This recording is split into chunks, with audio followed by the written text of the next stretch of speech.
Од најмокина обвинителка до црната пензионерка, фрлена како стара искористена крпа, заврши кариерата на Вилма Русковска. Важеше за блиска до СДСМ, но крајот ја снајде кога ги чепна дуи. 27 април, Империја, рекетот на Боки 13. Листата на судски процеси во кои гонеше е огромна, но ја сопре пред истрагата во финансиска полиција против тогашниот директор Арафат Муареми.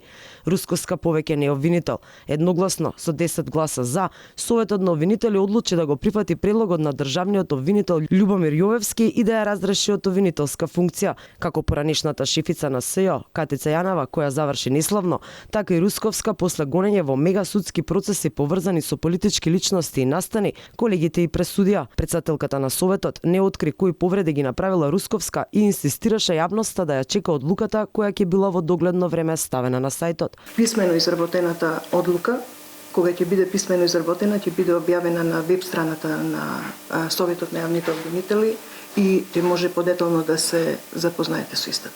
Значи, разрешувањето е поради историја тешка дисциплинска повреда.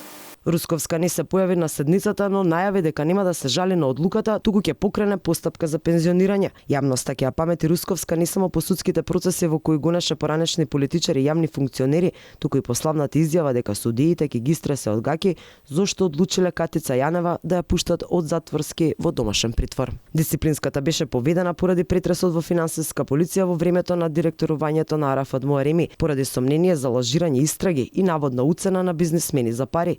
Имено, претресот од пред година и пол во финансиска полиција ги скара Русковска и тогашниот директор. Откако тој поднесе кривична, таа беше суспендирана од работа се до денеска кога и официјално е разрешена.